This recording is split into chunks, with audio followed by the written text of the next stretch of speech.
difference between branding and marketing is that marketing is like asking someone out. Mm-hmm. Branding is the reason they say yes or no. Oh, I love that. So what are the elements in building a brand influences how people feel? It's knowing who those people are. What are the, maybe let's say 3 key pillars that you can use to build a brand strategy, but like in the simplest way possible? Yeah. It could be easy, but it could be difficult for others. But the first thing is knowing who you are. What has been your biggest challenge? Being sued. Hello, Resonate community, and welcome to the best and the biggest sales and entrepreneurship podcast in the world. Today, I have an amazing guest, and as always, I wouldn't be starting a podcast if I didn't tell you guys how excited I am to have the guest that we have today. Today, I've got Amanda Sibiya, a brand strategist, a digital entrepreneur. Welcome, ma'am. Thank you for having me. Thank you for coming. I'm so excited for our conversation because you've been creating really interesting content. Listen, I'm out there going viral sometimes. I love that. I definitely love that for you. So just before we kickstart off with the serious stuff, we do like a little fire round of questions to get to know who we are talking to. So I'm going to ask you a couple of questions and you have to answer all of them. You don't get a pass. Okay. Let's do it. But don't worry, this is a nice hot seat. Okay. Yeah. Okay. It's warm. So it's very warm. Yeah, it's a warm seat. Oh, I like that. I actually like that. Warm seats are like, but not look warm, just good enough warm. Got you. Love it. Okay. So what's the first thing you look forward to every single morning? Breakfast. Really? Yeah. What time do you have breakfast in the morning? Around 7, 8-ish. I can't think if I'm hungry. Really? I'm like, what is this? So you're like a breakfast person? I wasn't always a breakfast person, Okay. but if I don't wake up and eat something, someone will die. Wow. And what does typical breakfast look like to It's you? always oats or like toast and avo. Yeah. It depends on how I'm feeling like in the morning, but breakfast must be had. But it's like definitely a thing. It's definitely a thing. If I don't Okay. eat, I can't think. Oh, wow. Yeah. That's so interesting. I wish I was like that. Oh, goodness. You don't Yeah. eat in the morning? No, I haven't eaten like now. Oh, goodness. Yeah. I don't know how you're still sitting here. Just girls, like I need my stomach to be clear to work. It needs to be snatched. Yeah, needs to be snatched. Needs to be like all the way in. Oh, nice. What's the last book you read? I'm currently reading I Don't Have Enough Faith to Be an Atheist. Yeah, I know. Tell me sounds why. deep. It's really, faith is very important to me. Yeah. And that book really, it's just 2 people who wrote the book trying to explain why they don't have enough faith to be atheist. One was and turned to be Christian after writing the book. So it's like showing actual evidence of how Jesus is Lord. Why am I getting goosebumps? I love me a Jesus talk. Listen, I'm all in there about Jesus. I love me a Jesus. Like, if you just mentioned Jesus, I'm like, yes, ma'am, we're here. So it's currently reading it. Oh, lovely book. Really, really lovely book. What's your favorite pastime? Pastime. So something that you do like when you're bored, Oh, when you're just chilling, or a hobby. I love playing games on my phone. What? Yeah, In 2024? absolutely. Tell me, what games are you playing? Like I play pool with my sister. You know how like Instant Message has those games you can play with someone? So my sister lives in Uganda, so we Okay. just play pool together. Really? Or I'm playing this game called Township. You're just building your town and you're feeding your cows. I don't know. It just I've gets me seen going. those ads. I just didn't realize that there were Listen, people it who gets me. actually play It gets those. me each and every time. Are you serious? Listen, my town is great at this point. And you've I like just built need it a- from scratch. Yeah, I did. I feed my chicken. I feed my township. Someone orders milk. I'm like, here you go. And they pay me. What? Like, it's an actual, that's what gets me out of work. Yeah? Into, let me be a farmer. Like your own little world. Of my own little world, yeah. Do you think it's an extension of your work? Because I can see how that correlates with like building brands. Yeah, no, absolutely. So I studied animation Yeah. back in the day. Right. Okay. So, like, anything animated excites me. So seeing that game was like, y'all worked, hey? Yeah. So I'm going to enjoy it. Yeah. So I really love playing games on my phone. Yeah. Whatever it is. It could be like a racing game. Listen, Yeah. if I'm not working and I'm on my phone and Yeah. you think I'm working, no, I'm playing a game. So if you're somebody who's been planning on starting or scaling a business but just haven't known how to go about it, I built something for you and you need this today. This is a sales, social media and business planner for ambitious go-getters. And in this planner right here, they are well thought through and well put together templates to help you understand your customer, to help you build a sales funnel, to help you build a sales journey, and to actually take you through the step-to-step on actually starting a business. Those that have gotten it say that this was such a game changer, and it's available on our store, which is www.resonatehub.shop. The link is down below. Go ahead and grab yourself a copy. Now back to the episode. I love that. You're actually one of the first people that I've actually interacted with that play games on their phone. Oh, goodness. Like, sign me up. Sign me up for games. What? Yeah. Oh, I love that so much. Interesting. So you've got a very colorful profile as far as your brand strategist career is concerned. How long have you been in the industry? 10 years this year. Wow. Yeah. So I started my first business 2014. Yeah. But it was never on the strategy side of things, more on the creative and the output side of things. And then I think only later on did I pivot, around 2018, 19, did I pivot to mainly strategy. Yeah. So you might say the strategy side, maybe 5 years in the industry, but like entrepreneurship as a whole or the creative industry as a whole, it's been 10 years. Wow. That's a long time. It's a long time. When I think about it, I was like, what? I'm just 21. You know? Why am I doing this? Teenager. I'm a teenager. Like, how am I in this industry for 10 years? Oh my gosh. So yeah, it gets tiring when I think about it. Yeah. It's either, I think I'm ready for a vacation or to retire, but I know my budget is not ready for either. Yeah. I just need you have to some time keep off. working. Yeah, I do. Oh my gosh. So talking about branding, it's actually a big conversation that I want to have with you today because you've been in the industry for quite some time. Yeah. And I've seen your work and it's really, really great.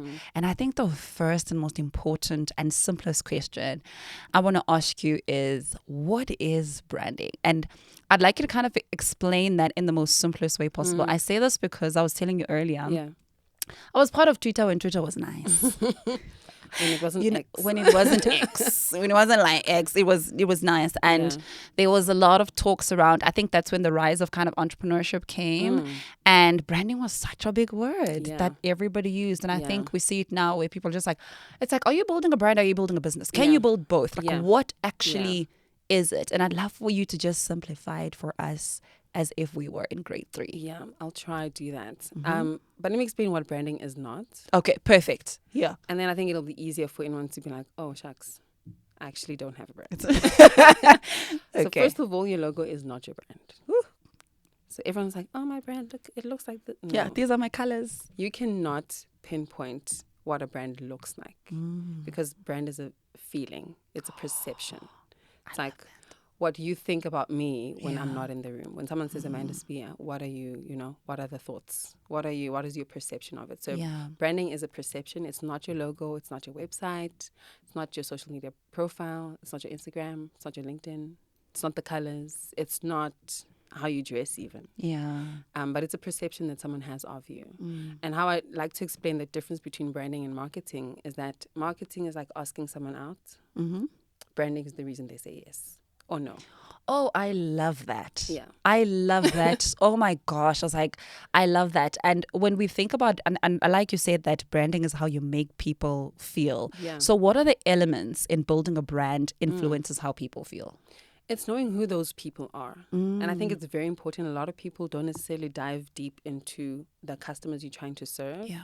Because if you don't know who they are, you would never know how to make them feel any kind of way. Yeah. If ever you want the brand to make you feel, I don't know, excited or make feel like exclusive, you don't know the person if they like to even feel exclusive or what makes them feel that way. So everything around branding are like elements and feelings or things that push that kind of perception. Yeah. So if you think about any brand, like Apple pushes that perception through like how they do or how they build certain things, how they advertise certain things. There's this exclusivity in it. And there's simplicity as well. So you would never say that the phone is the brand. It's not. But the feeling around it is the brand. And the tricky thing about perception is that could be different for me and you. Yeah. Whereas for someone else, an Apple might be, hard to reach. For me, it's accessible, maybe, because budget. Yeah. But like, depending on who it is, the perception might change, or not even change, but like it'll adjust itself because of the person. Yeah. So like knowing who your target audience is the most important thing when it comes to building a brand. That is such a powerful, powerful tool because sometimes we build businesses because we think like we're passionate about them. It's cute. Yeah. And then we don't actually realize that the customer is the most important person in the room and we need to know who they are. So how long does it take to actually build a brand? Well, 10 years maybe. Yeah. I don't know who said like it takes maybe 10 years to build an overnight success. Yeah, It's yeah. the same thing. Yeah. And brands are meant to evolve, and I think everyone, when they have maybe a strategy document, they're thinking, oh yes, I've done it. And now it's like gathering dust in your drawer somewhere. Yeah. It's a living document. It's Yeah. meant to be like strategy is only good as its implementation. If it's not implemented, you'll never know whether it's good or not. Yeah. And I think it doesn't take a day to build a brand. Yeah. It might take months because you might have said in your strategy, okay, this is what we're going to do. But while you're implementing, like, oh, maybe that didn't work so well. Let's pivot to this. Yeah. And that's how it's meant to be. Like Yeah. things evolve. When you look at the biggest brands, they've evolved over time. It's not like they've stayed the same. Yeah. Logo-wise, perception-wise, how they communicate has always changed. So it's very necessary for you to see strategy and not think, I'm going to do this in 2 days. I'm going to build the best brand in a week. Yeah. I'm sorry to tell you, it's not going to happen. It's going to take a minute. crushed. Yeah. And when you talk about building a brand and taking time, you mentioned a word I love so much, which is strategy.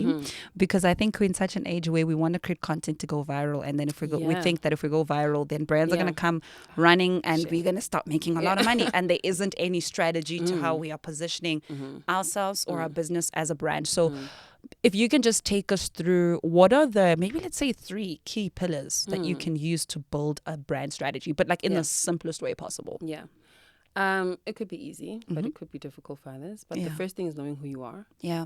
As a brand, as a business. Like, what are you doing? Yeah. If you can't answer that simply, go back to the drawing board. Or maybe you shouldn't be doing it. It's like, who are we? What are we doing? And then the second thing is like, what are we doing? Who are we doing it for?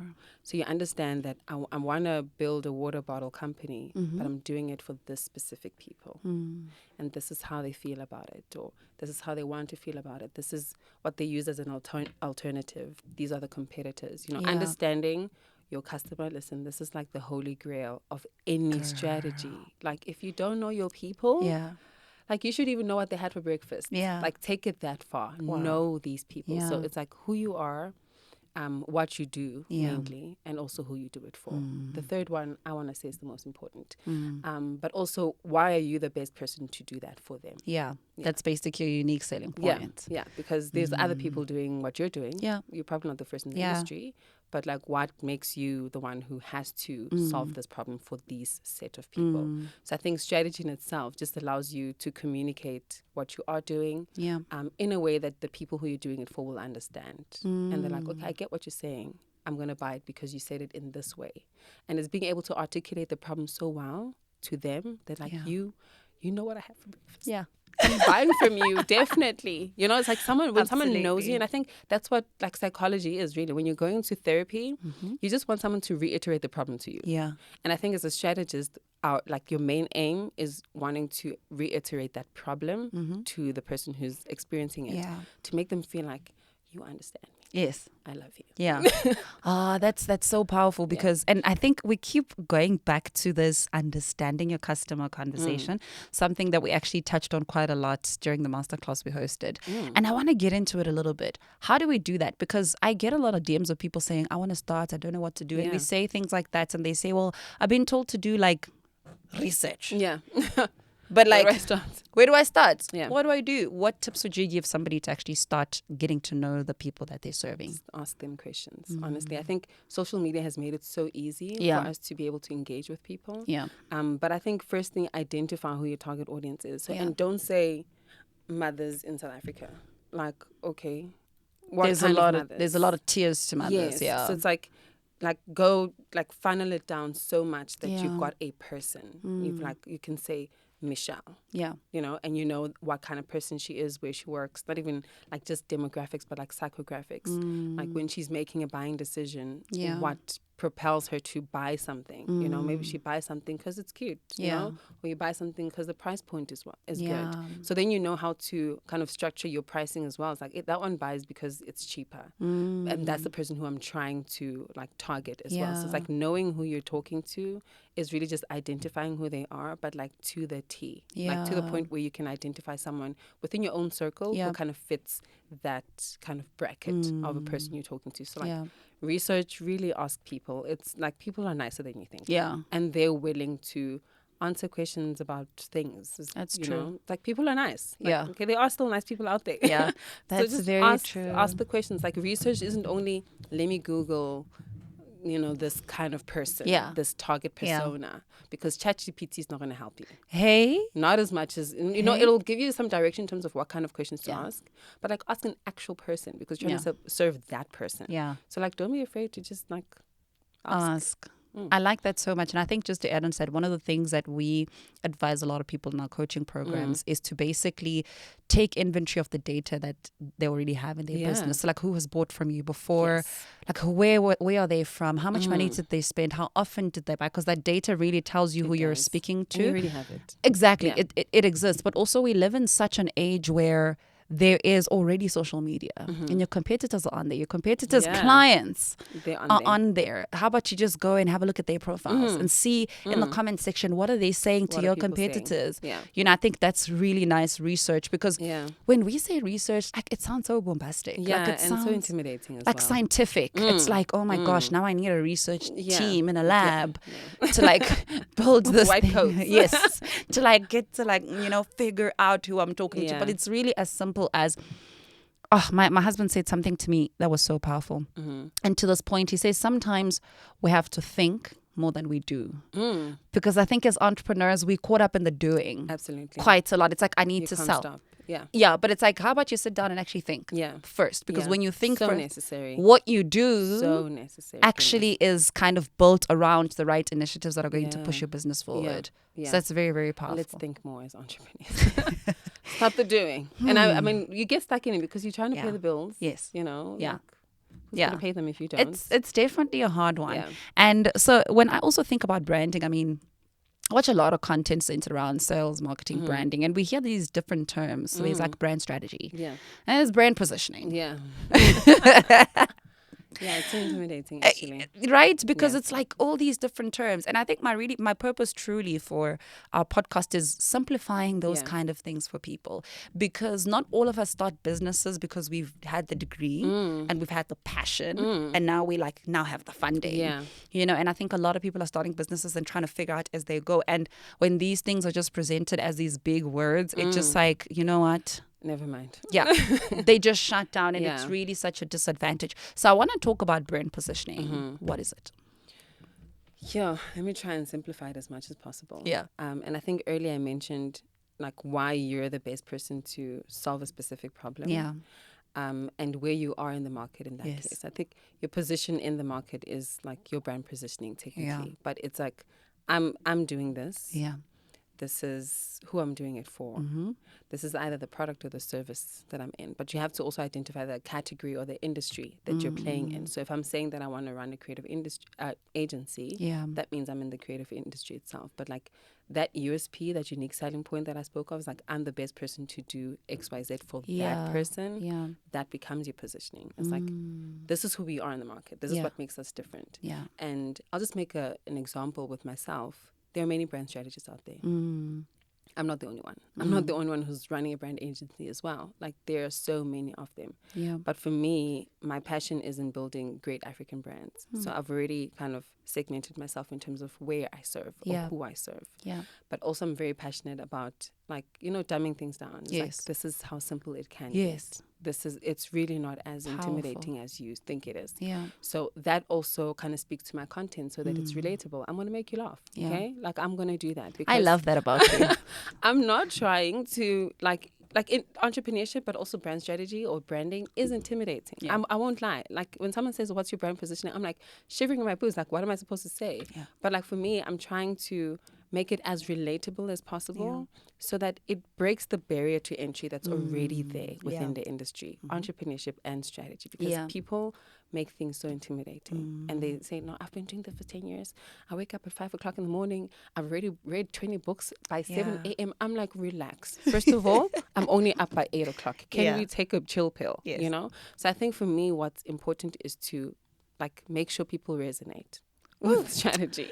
Thank you. Make sure it's relatable. So like, my positioning in the industry is obviously serving African entrepreneurs, but also making it less intimidating. Yes. Which then leads everything. Like, it will tell me what my content should look like. It will tell me how I speak. Yeah. It will tell me, it will just tell you a lot of things in terms of your positioning.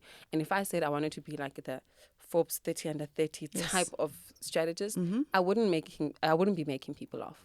I would be like serious, like In suits in every suits single every day. day, in heels, no sneakers. Like, I'd be that person. Yeah. But I'm not that person. Yeah. So my positioning isn't that. So because I figured out my positioning, it kind of also tells you how everything else around your brand should look like. So it's just what makes you the best person to solve this problem for that sort of people. Yeah. I love that so much, because what you're essentially saying is like, we have to find our place in the market. Yeah. And I think that really cancels out the conversation around a market being oversaturated. It's like, Could never it's not happen. oversaturated. Yeah. You just need to find your position in the Yeah. market, because Yeah. the pie is big Yeah. and it's enough for all of us. It's enough for each and everyone. Like, listen, they're printing money right now as we speak. Your 10 Rand is there. Hey. So there's money everywhere. There's money everywhere, and I think there's opportunity everywhere. Yeah. Just once you know who you are and who you're trying to serve. Like, I feel like a lot of people get into business to kind of feed their stomachs. Yep. 100%. As opposed to, building something that's going to be a legacy. Yeah. And, building a legacy makes you a cut above the race, because if everyone decides, and I think around COVID, everyone obviously was selling hand sanitizer and masks and whatever. Yes, of course. But what would separate you from the masses is like, I'll deliver it to your house. Or the masks are going to be, embroidered with my brand. Whatever. Yeah. Like, there's just certain things that allow you to be different. Yeah. And everyone was selling masks. Come on. Yeah. Like, every second person had a mask. You would have said that the market is saturated. Yes, it was. But like, you're not in it. So it's not. So I think when people figure out what they want to do different about something, and I think when you start a business, what you do is like, you see a gap in the market. True. And you're trying to figure out, why am I the best person to fill that gap? Yeah. And that really is your brand positioning. And I hope people out there really just build businesses not to solve a stomach problem, but more of a societal problem, a community, like serve people. Yeah. Building businesses, being an entrepreneur is about serving people. Yes, you want to make money, and I hope you do.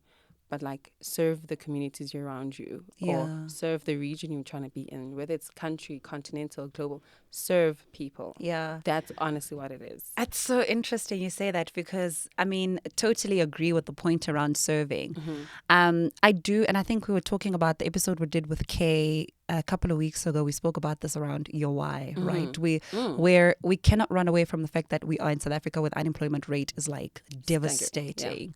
And sometimes, not in all cases, the only way out is for you to start your own thing. Absolutely. And in that case, it basically starts with the politics of the stomach. Yeah. It basically starts with like, I just need to get out of the hood, if that's where you are, or I just need to pay my rent and whatever. But I do think that even if that is the intention, if you just keep going, eventually you find what the passion is. Yeah. One of the things that I've also shared is, I mean, I started a lot of businesses. Oh my gosh.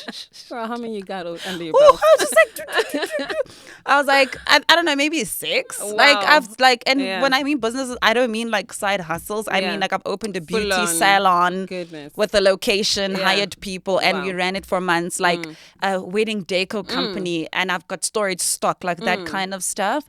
And I think that part of figuring yourself out is just doing whatever is there in that season. You know what I mean?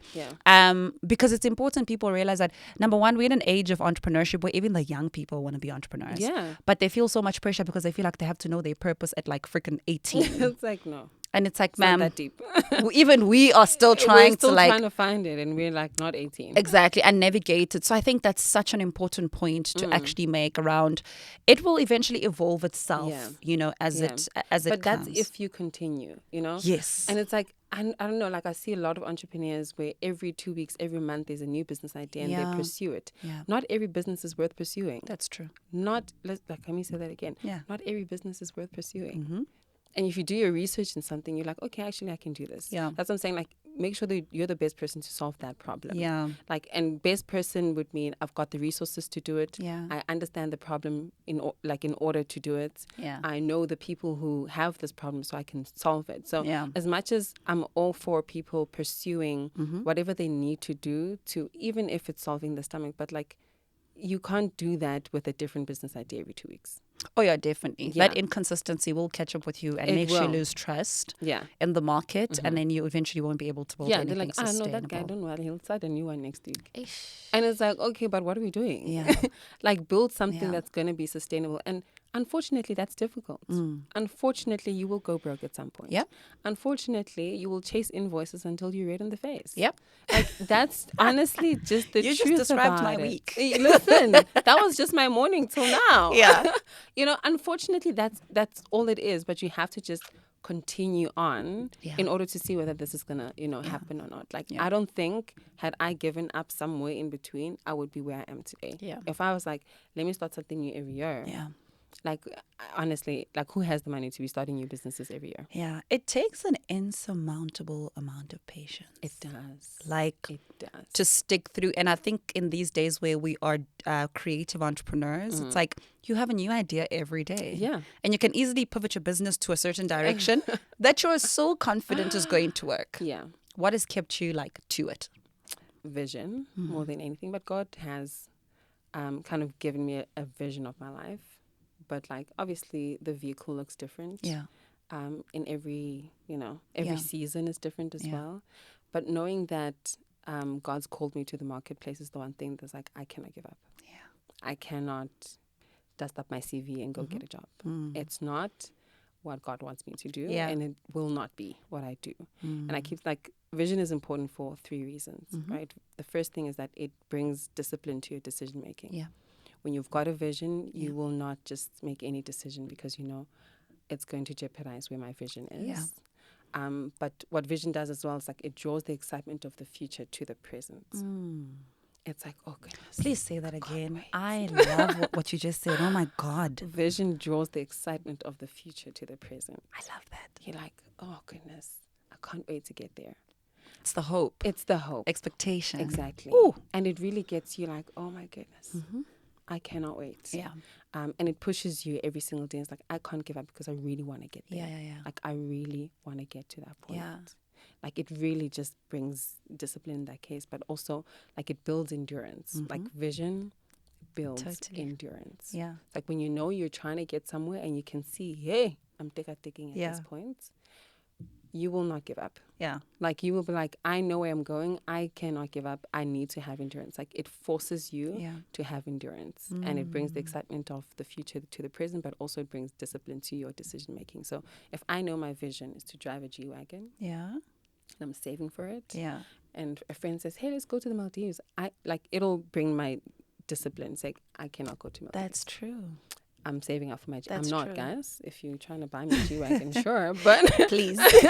but it just brings that kind of discipline in terms of the things you will spend Yeah. on, the people who you will spend that time with, Yeah. the things you will do, because you know you've got that vision. So the one thing for me that's kept me going is having that vision. And just like, I'm not saying that the vision doesn't evolve.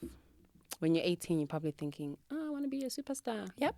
When you're 20, it's like, maybe a teacher. And then 25, it's like a It's like, businesswoman. exactly. You see, so it evolves, and that's fine. You know, and I think finding your why is something that evolves as well. Like, Yeah. I didn't always know that I was called to the marketplace. I love that. Like, I didn't always know that. I think when I started, I just saw a problem with my business partner. We're like, sure, we can solve this problem. I didn't know that was called being in business. I was just solving a problem. Yeah. And only eventually it's like, oh, wait, actually, how? I'm also Yeah. my business owner. I'm You CEO, know. founder. So it only came after. So I think vision in itself, Yeah. it becomes clearer when you're working on it. Yeah. So like the picture in itself will not be clear if you just leave it blank. Yeah. Like, put the paint on it, just Yeah. slap something on it. It'll refine itself. You'll see it's like, oh wait, it's a lion. Yeah. You know, oh wait, it looks like a, Yeah. and it's might be open to interpretation, but like, if you're not going to work on it, you will not see what it looks like. So vision is very important. It's what's gotten me here today, but like, it's very important to also realize that it does evolve. Yeah. Girl, that just set my soul on fire. Because it is so true. And I think it's like what you're saying, when even if you're a person of faith and you read the word of God, where even in Habakkuk we're called to write it down because Yeah. it will come to pass. Yeah. And every time there are things to sidetrack you, you know that he's not a man that he lie. Yeah, it's like, listen, Or I know he what he changes said. his I know what mind. he said. Yeah. So I'm going to stick to that. So Yeah. honestly, that's been what keeps me going. Yeah. because if ever there's a season where like, "Ish, God, what are you saying? What are we doing?" Yeah. You know, it becomes like, I don't know, you're almost shivering in your boots, but like you just kind of stick to what you even heard 10 years ago Yeah. or like 15 years ago. You kind of stick to it. So it's important to write it down. Mm-hmm. And I think that's why people like put together vision boards. It's like, True. it reminds you, Yeah. this is where I'm going. Yeah. This is what I said I would do, or this is where God said I would do. So Mm. it becomes so important to wake up in the morning, see it, and continue on, Yeah. like trying to pursue it and trying to Yeah. achieve it as well. So I feel like God has really pulled me through, Mm-hmm. and I think I've gone the roughest entrepreneurial journey. It has not been Shucks. easy. My goodness. I can imagine. I should have given up a long time ago, Sure. but I just couldn't. What has been your biggest challenge? Being sued. Girl. Girl, What'd you do? What I do, what they do. What they do? What They did do what did something. who do? Listen, we were sued. I was such a young Entrepreneur. entrepreneur. I didn't Oh gosh. like, not that I didn't know what I was doing, but I didn't know what I was doing. And there are a lot of things that you don't know. Yeah. And I think we just got funding when we were not ready for it. We weren't searching for investment, but we got it. And when you're not ready for something and you were not prepared for it, it can make or break you. Oh, you better preach. A girl, and it broke me. It was, I mean, it didn't my break. gosh. Honestly, it was such a fun experience for me. Yeah. And I say fun because it was an experience that built me to where I am today. Yeah. So today, if someone says I want to invest, I know what questions to ask. I know the due diligence that must go into Powerful. it, because how it burnt me the last time. Yeah. And being sued in a legal case, going for like 3 years, going to court looking like Jessica Pearson was like one of the most fun experiences of my life. But someone might say, What? are you sure about that? Yeah. So, I mean, that was like the biggest challenge, Yeah, because it really tested my faith in that time. But also, like, it became something that broke the relationship that I had with my business partner then. Oh, We ended up splitting. It was just ugly, you know. And I like saying that I've been divorced before, not from my husband, but from a business partner, which is the same thing, because you're splitting assets, you're splitting, Yes. okay, you take these shares, no, I'll take this child. No, it was so ugly. So hard. So hard, but so necessary. Is that the business you sold? Yes. So necessary. So necessary. So it was just like, if I didn't go through that, I don't think I would be where I am now. And I think it was very clear for me, even during the time when my business partner and I were like in such a huge rift. God was like, girl, I need you to leave. I was like, but we're making money. What do you mean? Yeah. You see, leave the money or leave the business? Like, I said leave. I'm like, okay, you need leave the money and the business, but keep the. I said, What are you leave. saying?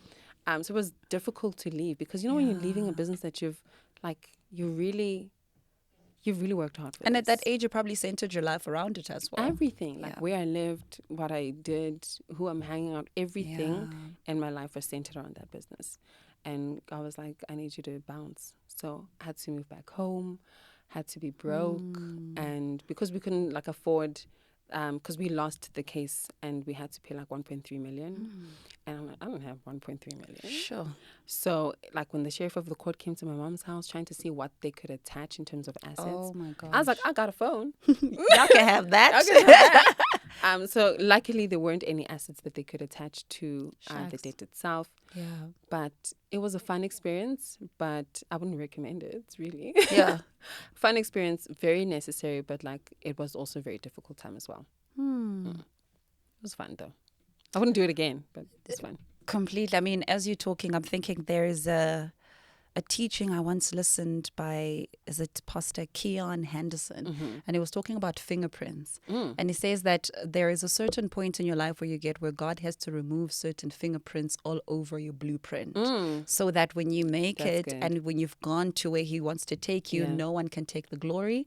No one can take... no one can say it's because It of was me me. that this happened. And God is like, I just need you to come here. Yeah. And I need all the fingerprints that are around your blueprint to be of me. Christ. Yeah, that is so interesting. Yeah. Oh, wow. Once you say that, I just remember how, obviously in that first business, I mean, goodness, I'm just realizing how much I don't want to say not all the glory went to God in that season. Yeah. It did, but then there were just so many people who were trying to almost taken over, but I Yes. helped you get there. Yes. Yeah. You wouldn't have gotten there Yeah. without me. So there were a lot of people who were almost like wanting to take a stake or wanting to take the glory, quote Yeah. unquote, for certain achievements that we had made Mm-hmm. in that Yeah. business, including the investors. Yeah. It's like, you wouldn't have gone there without us, Yeah. without our money. Yeah. You wouldn't have gone there. Yeah. And I think it was very necessary for God to remove me from there in order to bring me to a place where no one else gets the glory here but Yeah. me. Yeah. That is so powerful. Yeah. It's like, I think ever since I realized, ever since I listened to that teaching years ago, I've been more calm about people walking out of my life, because you're like, That is, wow. Yeah. God just wants it to be him. Changes your mindset a Yeah. bit. It would have been less of what God would have wanted you to have. Yeah. Yeah. And you needed to get out, even while it was still hot. Yeah. I mean, I got out. I think, you know what? I think I got out at the right time. Yeah. But it wasn't cute. Mm. It wasn't cute. Yeah. Like, the mediation was not cute. Like, it was just not a cute season. I can It understand. really was not a season that I would recommend everyone goes through, you know? Yeah. And a friend of mine keeps saying that if you haven't been sued, you haven't been in business. I'm like, sorry, Girl. no ways. Don't sign me up Cut for me that. out. Like, cut me out of that narrative. But Yeah. like, it teaches you so much on every point of view. Like, when you get Yeah. into business, you're not a lawyer. Like, but you need to have legal advice. Yeah. And that forced me to say, whatever I do, whatever paper I sign, Yeah. there will be someone who looks through that contract. If not, I'm not doing it. Oh, wow. Because I think we get into things, we sign a lot of things. Yeah. We want money, and I know a lot of entrepreneurs want money. True. You don't need it. Sometimes you don't need it. Sometimes you just need a resource. Sometimes you just need someone to say, no, man, let me connect you to that person. Yeah. Sometimes you don't need that funding, or you don't need that investment. Funding is a big conversation, It really especially is, in the yeah. African landscape. I speak to a lot of people that will say things like, I haven't started my business because I'm waiting for funding. And my question is like, funding for what? Exactly. It's like funding to do Funding what? to start. Yeah, and I think we have this misconception of what funding is. Like, it's just money so that I can have an office, Yes. buy the MacBook, and then aesthetics. be an entrepreneur, when you realize that actually, I would even go as far as say more than 90% of businesses don't need funding. Yeah. Unless you're in a specific sector where you have to get like an excavating machine. Yeah. Then maybe you do. Yeah. But But half the time, no. you don't even need it. And I think we use it as an excuse more than anything. Yeah, you're because right. I think African entrepreneurs in the landscape in itself, we're waiting for someone to save us. You know, we're waiting for Sure. like Yeah. the government to give us a grant for something, or I'm waiting for whoever to give me funding. I'm waiting for that person's masterclass. Yeah. I'm waiting. What are you waiting for? You know, and the most powerful step in starting a business is starting it. And starting with what you have. You got 5 loaves and 2 fish. Okay, start with that. Let's go with that. Like, Sure. go with that. You know, as you're saying that, I'm actually thinking to myself, could it be that maybe the whole concept of Ubuntu and community as African people can easily be used as a crutch Yeah. to not taking action? Because now Yeah. it removes responsibility, not in the greater landscape of things, but sometimes on a mental perspective, it removes the responsibility from us Yeah. to the next person, to the village, to the Yeah. community, to Yeah. eventually give us the resources that we need so we can be the best version Yeah. of ourselves. I think it depends on how you look at it, because you could either look at your community as your first customers, Yeah. or look at them as, I'm waiting for them to support me before I can go. So I think it really is a mindset thing. So if yourself, you looked at your community, your region, and whoever is there, you're like, these people are going to be my first customers. Like, that research that I want to do, I'm going to start with them. Yeah. But if you had that mindset, I think it helps propel you to the next level of your business, as opposed to using them as a crutch. Yeah. Unfortunately, you'll get both sides of the coin, That two is different true. kind of people who will do whatever is necessary to move, Yeah. or others who do whatever is necessary to stay stagnant. Yeah. I like, you know what I dislike? I wanted to use the word hate, but I was like, Lord, that ain't a good word. I dislike people saying people must support your business. Yeah, wow, okay. You don't need support. Provide value and people transact with you. Yeah. Because I think for me, and what I've noticed, that the concept around support is very, it's like that's when people don't want to ask for the sale, because it's like, how do I now ask for the sale if It's I like what you're need? saying, but- Yeah, it's very like, you know, but it's like, I think if you channel your mind to, I'm giving value. Yeah. And we are going to transact. I'm going to give you something valuable. You're going to give me what I want in Yeah. return, which is Yeah. essentially the sale. Yeah. Your perspective around how you conduct business changes, because then you does. don't walk around feeling like, my friends don't support me. My family shouldn't. don't support me. Yeah. It's like nobody, like you don't need support. Yeah. I think it's really the expectation that your parents should be your customers. Yeah. Or that they are. Because, I mean, obviously, support is one thing. And I think buying from my business is another.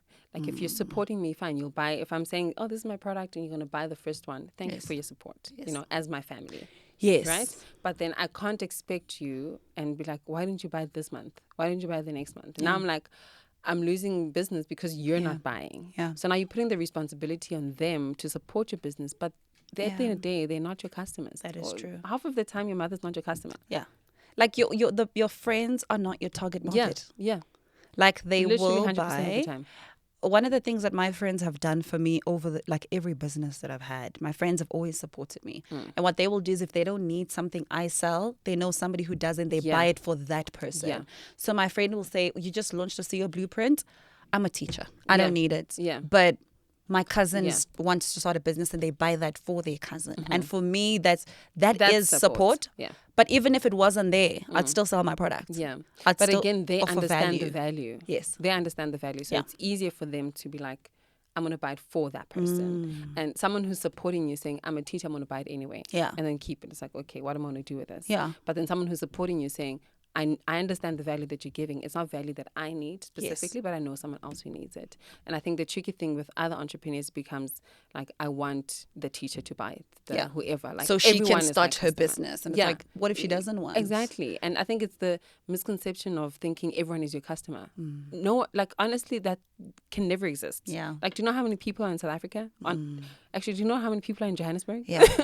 Do you want to sell Just to Johannesburg. everyone here? Everyone here, honestly? And you're selling, fine, you're selling a water bottle. Everyone needs to drink water. But like, are you serious? Yeah. Not everyone is like health conscious to be like, okay, I'm going to drink still water or I'm going to drink from a biodegradable bottle or a recyclable. Not everyone cares about that. So if you're going to say I'm selling a water bottle that's biodegradable, that, you know, has a filter, you're selling to specific people. You're selling to people who want to save the world. Yeah. You know, you are selling to like those very conscious consumers. Yeah. You're not selling to everyone. You're not selling to Jabu who's selling, you know, ikota some way. That's true. Unfortunately. So if you're saying, fine, everyone needs water, yes. Everyone needs water. Yeah. But does everyone need a biodegradable bottle with a filter to drink the water from? No. But then that's just what allows you to be like, okay, these are the people who I'm serving. Yes, it's come on, it's water. Everyone drinks it. That's very true. But it's like you need to figure out who your customer is in that case. And you might be in a family of people who just like to drink tap water. Yes. And that's fine. And that's fine. Yeah. But like you're saying, no, buy my filter. Yo, filter. You know, when you say that, what comes to mind a lot for me is being able to build a story. Yeah. Right? I read a book called, is it Building a Story Brand? Is it Donald McMillan? Yes. Donald McMillan. Beautiful book. I think every entrepreneur needs to read that book. book. And I want to touch a little bit on story because one of the things that I've seen you do very well with your content is like you build a story with it. Yeah. And sometimes it's not, and I think when we say story, people think we're talking like Once upon a generations episode. Like bring characters, like you dress up or whatever. But it's like just the ability to tell stories in 60 seconds. Yes. In the most unique way possible to relate with people. Yeah. But I want to talk about building a story so you can get sales. How can we do that in a short period of time? Yeah. Obviously, because now we like short form content is a thing. Yeah. But how do we do that while showing our personality, but also so that sales can come in? Yeah. And the reason why I'm putting sales at the forefront is because I have people come to me say, I'm creating so much valuable content, but no one's buying. Okay. And it's like, because you're not creating content that's directed to sales. Yeah. You're not asking for the sale in the content. Yeah. So how do we build a story while asking for a sale? That is a very interesting question.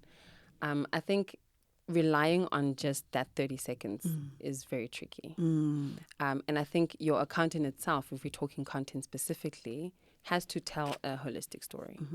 So it's not just, I'm going to do it in 30 seconds and that's it. Yeah. Like someone's going to see that 30 seconds like, okay, you've created interest. But then the minute they come into your account, it's like, oh, wait, there's value. Yeah. Oh, and there's this, and there's that, and there's that.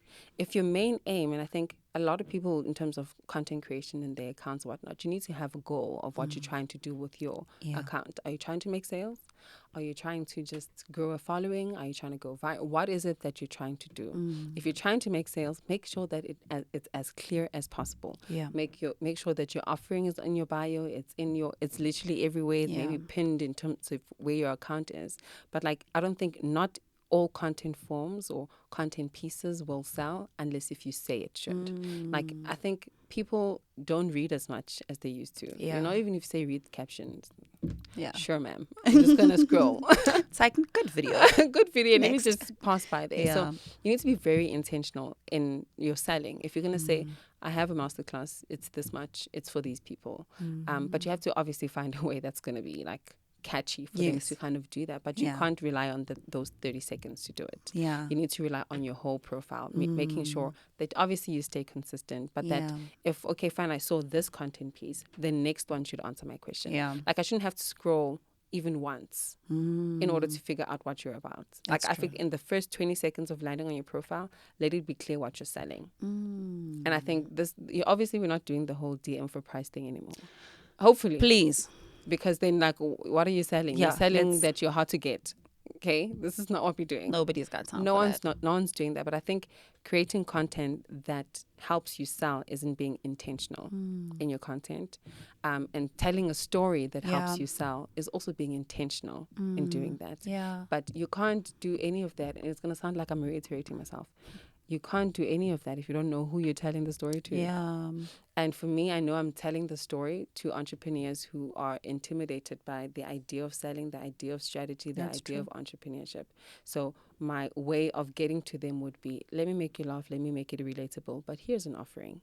So it's almost like the story becomes relatable to the person because I know who that person is. And if I didn't know who that person is, I'd be shooting strays. I would just be like slapping, stuff on the wall and be like, let's see what sticks. And you can't do that. Know who the person you're trying to sell to. And people like stories. Like, people, like, we like things. Yes.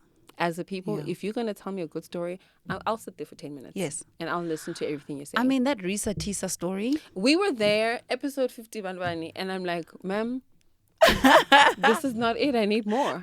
Did you watch all of it? No, I couldn't. I didn't have the time. I didn't even watch one. I just heard of it, but I was it was a lot. Like, that's just to tell you how much people love a good story. It kept people very captivated. It did. But then obviously that was just like dramatic. It's more of a generations type of situation. But like, if you know who you're speaking to, and you can build a good story and you know what gets them, like, obviously, like, creating catchy content from the first 2 seconds that I see it, it gets me in there. And I think, like, I had a masterclass 2 weeks ago, and when we were talking about creating a sales funnel or like a customer journey, in essence, the first step is to attract. You need to attract your customer. Yes. How are you doing that? Yeah.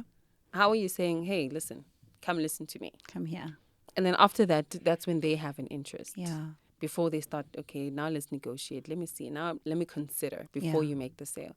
So those steps are so necessary for you if your aim for your account or for your content is to sell. Not everyone has that aim. Some people just want to, build a viral account or grow, audience. And that's fine. But if you're trying to sell, be very intentional. Yeah.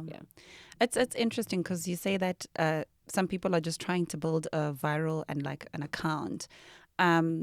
Is the intention also to possibly maybe work with brands and sell to brands? Yeah, I mean, that becomes the intention. But I think when it comes to any strategy whatsoever, you have to be intentional with that as well. Right. And you also have to think long term. So if you're trying to build an account and you want to work with, let's say, a Coca-Cola, and they've said, no, we want to work with only people who have like 30,000 going upwards. You know that, okay, in the next 6 months, I need to build up my 30 going upwards before I can work with them. So like those KPIs are very necessary, even for you as a personal brand, just as an account, like have those, I want to reach X number of people by this time in order for me to be able to sell or in order for me to be able to work with brands, whatever the goal is. So like have a goal for your account. Don't just have one for the sake of it. If you're a business owner, you're trying to do something, you're trying to monetize it, have a goal and then just know how you're going to get to it. And know that, I mean, obviously you don't need to have like 100,000 followers in order to convert leads to sales, but you need to be very intentional if you want to do that. Whether it's working with brands or making a sale, whatever it is, be very intentional. That's interesting. Yeah. I love that a lot. Intentionality will get you far. Because essentially that's how you increase your revenue growth in the business. And when you're talking about building a story, I keep thinking to myself, maybe the story is not the post. The story is your whole profile. Yes, it is. The story is part of the overall strategy that you're rolling out. So the 30 seconds and the 60 seconds are just part of the story. Yeah, it's just like a scene. It's like, I just watched episode 1. Exactly. Yeah. Oh, I love that. It's not the whole, because if you only saw one video of mine, you'd think, oh, the funny girl. No, like, I'm fine, am I funny? Sure. But like, that's not it. That's not what makes me who I am. It's just that episode that you were able to kind of look at. Yeah. So when someone lands on, it's like, okay, listen, let me go to the whole profile. It should tell a more holistic story. As like, okay, yes, she's funny. She's rolling on the floor and all of that. Yeah. But she is actually a serious person. Yeah. She's actually an award-winning entrepreneur. Okay, cool. She's not joking. Yeah. You know, I can listen to her. Yes. So it becomes like a holistic story and not just a piece of it. It's quite a good lead generator. Yeah. As well, when you think about it, because it's like we need to find different ways to bring customers into our business. And yours is probably just that humor. Yeah. And being able to be relatable, that people are just like, oh, this was so hilarious. Follow. Yes. And then before they know it, they're getting business information. They're like, Yeah. even better. Yeah. Like, oh my God, I love this. Yeah. Or I'm going to refer this person to this. That's so interesting. It's actually necessary to a have lead generation strategy. Honestly, that's all I've been like. Listen, look, all this was intentional. Like someone's like, "Oh, you went viral by mistake." Oh, it was not a mistake. Yeah. I'm a strategist. Do you think that I was like, let me just roll on the floor? Come on. I knew what I was doing. I knew what I was doing. And this is a strategy I started implementing from last year. Yeah. So it's not just, it wasn't a mistake. Like in order for me to get where I am right now and try to, and even pivot to the kind of content I was doing, there was a lot of trial and error as well. There were things that didn't work. There were things like, hey, it didn't work in the first 2 seconds. Let me delete, let me start again. Like there was a lot of trial and error. I'm like, until I found, okay, this is working at the moment. Yeah. And I think that's very necessary to figure out that when something's working at the moment, it might not work 3 months, 6 months from now. Girl, we had a podcast episode, I think it's gone out a few days ago, where the businessman and he's a minister, and he said that sometimes the reason you're stuck is because you're still holding on to an idea that could have worked in 2020. And we're and you're still trying to implement it right now. And like, it's like we don't need it anymore. Yeah, it won't work. You could have been 4 years past refinery and have built something important, but you're still holding on to that idea. I mean, that's what I'm saying. Your strategy is only as good as its implementation. Yeah. And I remember when I had a conversation with a friend, I had this brilliant business idea. And I still think it's brilliant. I'll still do it like later on in my life. Yes. But he said something that I'll, even till this day, I still hold it like close to my heart. It's like, you won't know how the business is going to do until you do it. Yeah. I don't know. It's like at this point, obviously, I don't know whether it's going to work or not. That's true. Because I haven't done it. Yeah. But if I start doing it, then I'm like, oh, actually it worked. Or maybe that doesn't work. Oh, let's change this. Let's change that. The only way you can change anything or pivot anything is if you actually just start the journey. And it might not be easy. I feel like the biggest difficulty in starting a business is starting. But then as much as continuing on is like also difficult. But the fact that you've started kind of propels you to be like, I need to see this through. Yeah. And you have to. That's very true. And I'll even go as far as say, I think it's starting and then scaling. Yeah. Like there's a point where your business reaches where you're just like, I think now it's time to take it to the next level. And that always feels like starting again. Yeah, it does. It does because you need to. And I think I'm in that stage in my business at the moment where I know I need to scale. Yeah. Like that's what I need to do. And I found it very tricky. Extremely tricky. So it's very challenging and you can't scale without systems. Yep. And we're in the process of like building system, refining system as well. And that is such a difficult, like I feel like I'm starting again. I felt like, feels like a tedious process. Is this a new business? Yeah. Or is this the same thing I've been doing? It feels very tedious. Yeah. You're right. And I'm like, but if I don't do this now, it's going to be very difficult for me to scale. That's true. Overall, because like scaling is just making the process easier Yeah. and being able to replicate that very system to the next thing. And honestly, my business strategy comes from the Bible. Let me preach for 2 seconds. Ooh. But like, bring it on. Honestly, when it comes to like strategy in terms of scaling, that's how the gospel of Jesus has been scaled over time. Okay, teach these 12 people. Yeah. And they'll teach another 12 people. Yeah. And honestly, now it's like Spread a Ponzi out. scheme Yes. almost. I was going to say. It's like a Herbalife almost. you know? And honestly, it's just like using human resources in order for you to scale is honestly one of the biggest things you can do. Yeah.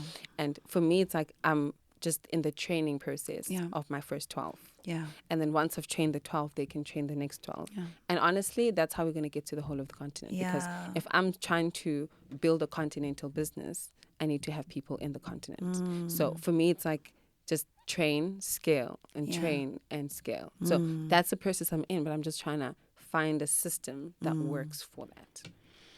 Shucks. Training people. No, listen, not fun. Yeah. Interesting. And I fun. think at that point of scaling, which is something that we're going through as a business, is like trying to find the right people. And That is then difficult. you don't realize how hectic it is to onboard somebody into your business for it to not work out at the end of the day. Yeah. It's like, but did you do the onboarding right also? Yeah. It's like that Hey. onboarding is a system on its own. Yeah. It's a process. Did you document the process? Yeah. Like, do you have your systems or processes documented? Because you're going to bring someone in. I think I was having a conversation with someone yesterday. And it's like, I need an assistant. I'm like, for what? Ooh. And it was like, okay, I need an assistant to do everything I'm doing, but everything you're doing is in your head. That's the problem. Document everything you're doing so that when someone comes on board, you're like, this is what I need you to do. Yeah. So if everything is in your head, it's like, I just need someone to make my life easier. I just need someone to like be my second hand. I think the one thing, I don't know who said this to me and said, if ever your first thought of I need to scale is in duplicating yourself, you're not ready to scale. Because why do you want another you? Yeah.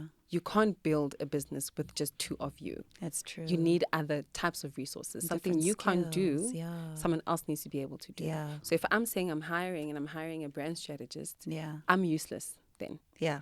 Because then I'm just getting two of myself. Okay, who's going to do the accounting? Who's going to do HR? Who's going to do that? Like the minute you think, oh, I need to scale, and you want to duplicate yourself, you're not ready to scale. Whew, girl. We need you back. Listen, part 2. We need you back. We need a part 2. Oh, Amanda Sibiya, it's been such a pleasure chatting to you. Thank you so much. I could go on and on and on and on. Yeah.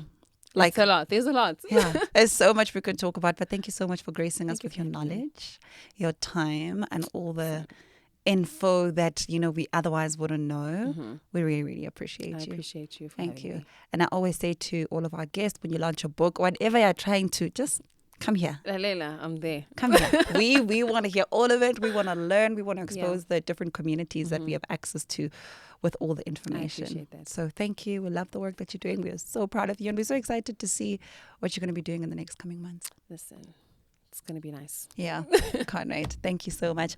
Thank you, Resonate community, for joining us. I hope we've kept you amazing company. I really enjoyed this conversation. I had my coffee and I'm just like, it feels like a girl chat. Like I want to keep going on and on and on. It was so amazing. And I hope that you guys enjoyed it. I hope that you also got quite a lot of nuggets around how you can start building a brand, positioning your brand. And we're going to put all of Amanda's details down below so that you can get more information around her work, what she does, and how you can actually work with her if you are in need of her services. So thank you so much for tuning in, the best sales and entrepreneurship podcast in the world, and I'll see you next time.